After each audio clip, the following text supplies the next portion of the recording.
WhatsApp रे परीक्षार्थी पाइबे रिजल्ट एमती किसी अपडेट आपण माने एवे नुहे पूर्वरु पाई सारिछंती पिला माने आपण माने चिंता करंतु पूर्वरु तो वेबसाइट माध्यम रे आपण माने रिजल्ट पाउथले तबे एवे WhatsApp रे रिजल्ट पाइबे तो एहाकु नै मध्य किछि ठकामी रे शिकार मध्य होई परंती तबे अपडेट टी कोन रहिछि संपूर्ण जानिबा देखंतु रहिछि चलित मास चतुर्थ सप्ताह रे मैट्रिक परीक्षा फल प्रकाश पाइबो खाली दिन पर दिन गडी चलछि रिजल्ट रे देखा नै तारीख भी किछि घोषणा कर जाय नै किंतु YouTube रे देखले 25 28 12 15 एमिति किछि चलिछि एवं आ गोटी अपडेट रहिछि देखंतु निर्वाचन तालीम कार्य एवं बोर्ड पक्षरु चलित वर्ष मैट्रिक फल प्रकाश व्यवस्था रे एक किछि नूतन पदक्षेप नेउथिबारु रिजल्ट प्रकाश लागि आकलन होइतिबा पूर्व धार्य समय को घुंचाई दिया जायछि हो दिन पर दिन गडी चालू किछि कहबार नै एवं आ गोटी कथा जानि रखंतु कि काले सुनिबा को मिलिछि डिजिटल सर्टिफिकेट प्रदान लागि निष्पत्ति ने जायथिबा नै एबे सूचना मध्य रहिछि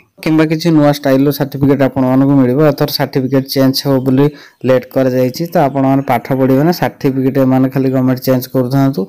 शिक्षा रे किछि माने दीक्षा नै तबे देखंतु कि रिजल्ट को नै एमिति किछि अपडेट मध्य रहिछि एवं जानि रखंती WhatsApp रो ठगई केमिति होई परिबे तो एमिति किछि हैकर मध्य अछंती कि आपण मानु कॉल करी मोबाइल नंबर कहिबे पचारिबे एवं आपण WhatsApp रे केम भली पाई परिबे तार ओटे लिंक सेंड करिवे एई भली भाबे लिंक सेंड करी आपण जतबे क्लिक करछन तो आपण मानु किछि भी प्रॉब्लम्स रे पकई पारंती तो सेमिति किछि जदी अपडेट आसे तो आपण माने केबे भी किछि कोनोसी लिंक रे क्लिक करिवेनी जहा कि तार समय आसिले बड वेबसाइट तरफरु जाकि रिजल्ट अपडेट रहिबो वेबसाइट सहित जेमिति किछि आपण माने रजिस्टर करथिबा नंबर रे हुए तो सेथिरे WhatsApp रे आसी पारे किछि नुवा माध्यम रे WhatsApp रे आसुथिबारु तो ए अपडेट केही भी जाननांती कि केही भी कहि परिबेनी कि भली भाबे अपडेट कराइबो गवर्नमेंट।